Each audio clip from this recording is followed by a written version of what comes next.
नमस्कार। आज हम बात करेंगे एक टॉपिक ओबीसीज पर। इससे संबंधित आपसे रिक्वेस्ट है, अगर मेरा लेक्चर अच्छा लगे तो आप इसको सब्सक्राइब करिएगा, लाइक करिएगा, ताकि आगे भी आपको ये जानकारी मिलती रहे और उस जानकारी से आपका लाभ होता रहे। अब टॉपिक आता है ओबीसीज। इससे संबंधित विस्तृत जानकारी के लिए आपको समकालीन भारतीय समाज नदीम हस्तैन साहब की किताब का अवलोकन किया जा सकता है, जिसके जरिए आपको पता चलेगा। इसके साथ ही साथ इंडियन सोसाइटी, इन सब किताबों जो डिफरेंट राइटर्स की किताबें हैं, इनका अवलोकन किया जा सकता है। अब बात आती है ओबीसीज। ओबीसी क्या है? अन्य पिछड़ा वर्ग, ऐसी जातियां जो वास्तविक रूप से पिछड़ी हैं लेकिन सोसाइटी में उनको आरक्षण का लाभ नहीं मिल रहा है। उनके लोग नौकरियों में नहीं हैं, उनके लोग शैक्षणिक रूप से भी पिछड़े हुए हैं, यानी बहुत अधिक पढ़े लिखे नहीं हैं, सामाजिक रूप से भी पिछड़े हुए हैं। सोसाइटी के लोग उनको विभिन्न तरह के कार्यक्रमों में, समारोह में भाग लेने से रोकते रहे हैं। वो बात अलग है कि वर्तमान समय में इसमें बदलाव आया, लेकिन ऐसी स्थिति देश के विभिन्न क्षेत्रों में थी। इन सब बातों पर ध्यान दिया गया और इन सब बातों पर ध्यान देते हुए विभिन्न समयों में हमारे देश आज़ाद होने से पहले भी ये प्रयास किए गए ताकि एक ऐसे वर्ग के हितों के बारे में ध्यान दिया जाए। मैसूर राज्य में उसको ओबीसी कहा गया जो ब्राह्मण नहीं थे, यानी ब्राह्मण से इतर लोगों को ओबीसी कहा गया। इसके साथ ही साथ साइमन कमीशन ने मध्यवर्ती जातियों के रूप में इनको स्पष्ट किया, इनको मध्यवर्ती जाति कहा। 1929 में United provinces backward classes league की स्थापना की गई, जिसको SC/ST की तरह से सामाजिक, आर्थिक और शैक्षणिक रूप से जो पिछड़ी थी। ओबीसीज का मतलब होता है हिंदू और मुस्लिम की उन जातियों से है जो SC न होने के बावजूद भी सामाजिक रूप से, आर्थिक रूप से, शैक्षणिक आधार पर पिछड़ी हैं तथा राजकीय सेवाओं में उनका प्रतिनिधित्व बहुत कम है, मतलब उनकी स्थिति शोचनीय है।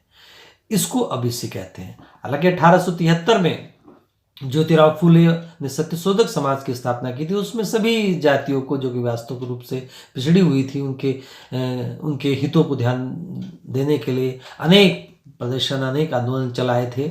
इसके साथ साथ अखिल भारतीय संघ अनेक बने थे, जिनमें से एक है श्री नारायण धर्म परिचालन आंदोलन, जिसके जरिए भी आर्थिक रूप से, सामाजिक रूप से पिछड़ी जातियों के कल्याण के लिए अनेक प्रयास किए गए।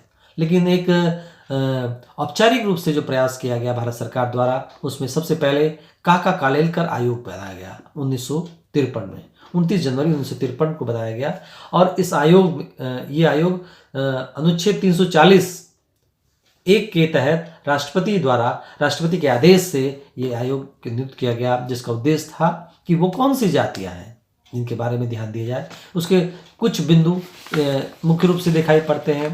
पहला है सामाजिक व शैक्षिक रूप से पिछड़ों की जो कसौटियां हैं उनको निर्धारित करना और वर्गों की सूची बनाना। वो कौन सी कसौटियां हो सकती हैं जिसके आधार पर हम कह सकते हैं कि वो पिछड़े हैं? वो सामाजिक भी हो सकती है, वो आर्थिक भी हो सकती है, वो शैक्षणिक भी हो सकती है, या कोई और कसौटी जो भी है। और उनमें से कौन कौन से ऐसे वर्ग हैं, कौन सी ऐसी जातियां हैं, उनकी एक लिस्ट तैयार करने के लिए कहा गया। इसके साथ साथ पिछड़े वर्ग की विभिन्न दशाओं को ज्ञात करना, कौन सी दशाएं हैं, उन दशाओं को ज्ञात करना, उन दशाओं के बारे में आपस में बातचीत करना। इसके साथ साथ ऐसी संस्तुतियां देना जिससे सरकार द्वारा उनकी आर्थिक स्थिति में सुधार किया जा सकते।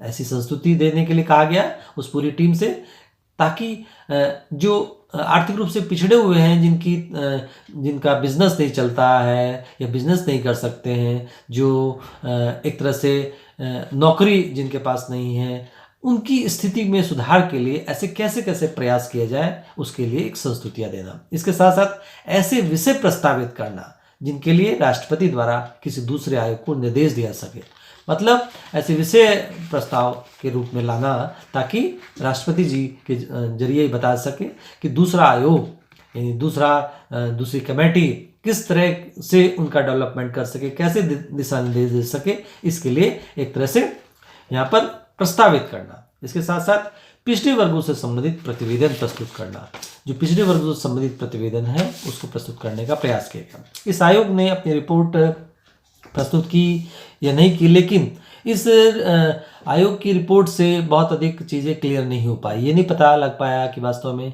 कि स्थिति हमारे देश में कुछ जातियों की किस तरह की है। यही कारण है कि समय के परिवर्तन के साथ साथ कुछ समय के पश्चात ये महसूस किया गया कि वास्तविक रूप से जानने की ज़रूरत है, सकारात्मक रूप से जानने की ज़रूरत है कि वो कौन से वर्ग हैं, उनको कैसे उनके बारे में जाना जाए और कैसे उनको लाभ दिया जाए ताकि वो मुख्य धारा से जुड़े और देश के विकास में अपना योगदान दे सके।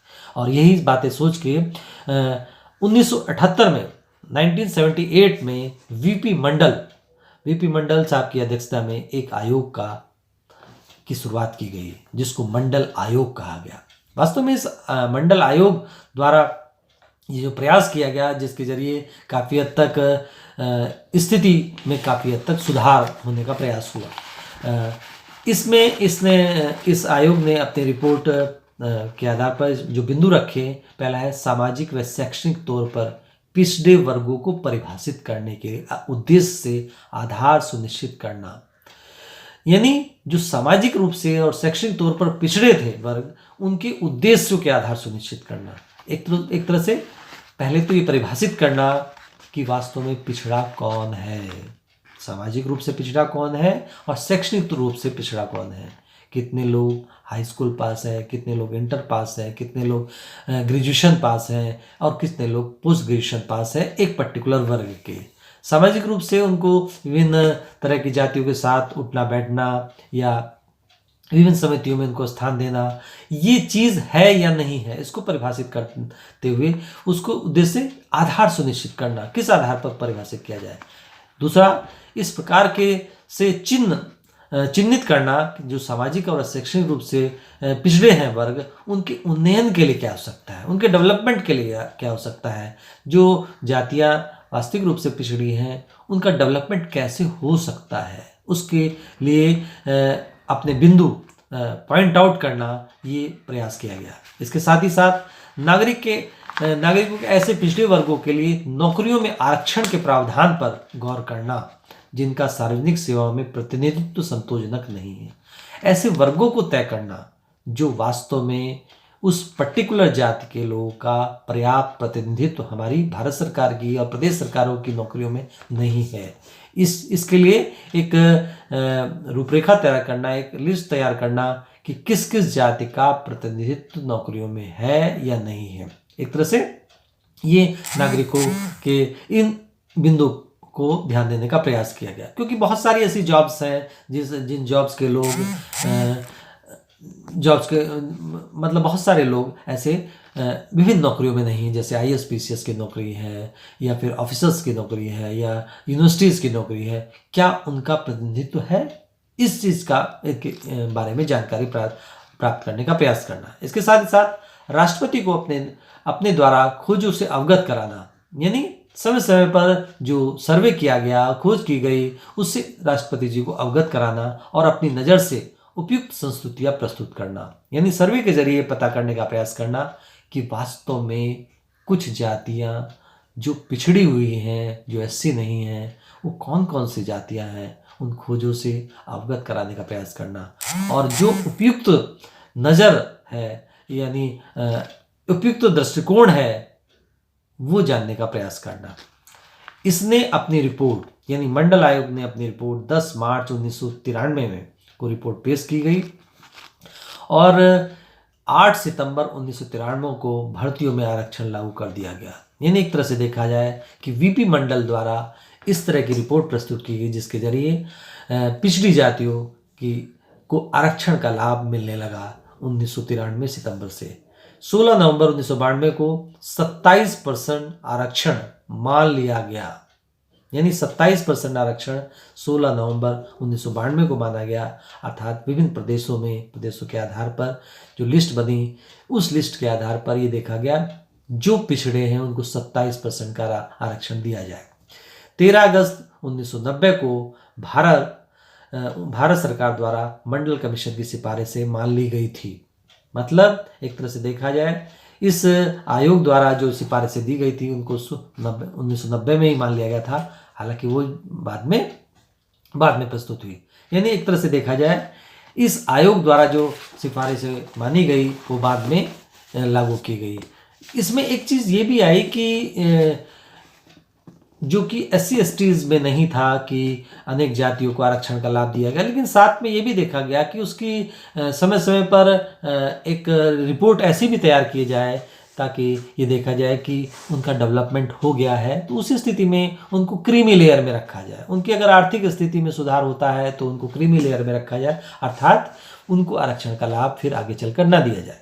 यानी ये माना जाता है कि ऐसी स्थिति में उनका डेवलपमेंट हो गया है, उनको जिस आरक्षण की ज़रूरत थी उस आरक्षण की ज़रूरत अब उतनी नहीं है। यानी ये चीज़ SC/ST की तुलना में OBCs में जोड़ी गई। यानी क्रीमी लेयर शब्द जो कि SC/STs में नहीं लागू किया गया था वो यहाँ पर लागू किया गया। बावजूद इसके अगर हम इसमें ध्यान देते हैं कि OBCs में जो समस्याएं आई थी जिसके कारण ये आरक्षण व्यवस्था विभिन्न आयोग के जरिए प्राप्त करने का प्रयास किया गया, तो उसमें एक समस्या थी सामाजिक समस्याएं। बहुत सारी ऐसी सामाजिक समस्याएं थी, जैसे कि मैंने कहा SC/STs के साथ विभिन्न जातियां जो उच्च जातियां थी वो सौतेला व्यवहार करती थी, उनको तमाम तरह के अनर्गल शब्दों के द्वारा संबोधित किया जाता था। ये चीज़ OBCs के साथ भी थी। OBCs के पास बहुत सारी ऐसी चीज़ें थी कि विभिन्न उच्च जातियों के साथ उनका तालमेल नहीं था, उनके साथ उठना बैठना नहीं था, उनके साथ तमाम तरह के सामाजिक संबंध नहीं बनते थे। वो विभिन्न स्थानों पर रहकर हीन भावना का शिकार भी होते थे, उनके साथ भेदभावपूर्ण व्यवहार हो जाता था, अनेक सांस्कृतिक कार्यक्रमों में उनको नीचा माना जाता था। ये समस्या विभिन्न स्थानों पर देखने में आती थी। यानी उनकी सामाजिक रूप से स्थिति शोचनीय थी। वो अपना बड़ा कार्यक्रम नहीं कर सकते थे, जो कि SC/STs के साथ जैसा होता था वैसा ही उनके साथ किया जाता था। ये सामाजिक समस्या के कारण ही बाद में ये आरक्षण की व्यवस्था लागू हो पाई। दूसरी आर्थिक समस्याएं थी उनके लोगों को उद्योग धंधे नहीं कर सकते थे, उनको इसको इतनी जानकारी नहीं थी, उद्योग धंधे उनके पास नहीं थे, उनके पास बिजनेस नहीं था, जिसके कारण उनकी आर्थिक स्थिति बहुत अधिक मजबूत नहीं थी। इसके साथ ही साथ क्योंकि वो लोग बहुत अधिक पढ़े लिखे नहीं थे, जिसके कारण उनको अच्छी जॉब्स भी नहीं मिलती थी और ऐसी स्थिति में उनकी आर्थिक स्थिति में असंतोषजनक थी, और ये भी समस्या वास्तविक रूप से उनके साथ देखने में आई। इसके साथ साथ कुछ आंतरिक असमानताएं थी। यानी आंतरिक रूप से जब ये अवलोकन किया गया कि जब हमने विभिन्न स्थानों पर ये देखा कि उनकी स्थिति वास्तविक रूप से शोचनीय थी, आंतरिक असमानताएं, भेदभावपूर्ण व्यवहार किया जाता था। उन भेदभावपूर्ण व्यवहार के कारण स्थितियों में आयोग के रिपोर्ट के बाद से अंतर आना शुरू हो गया था।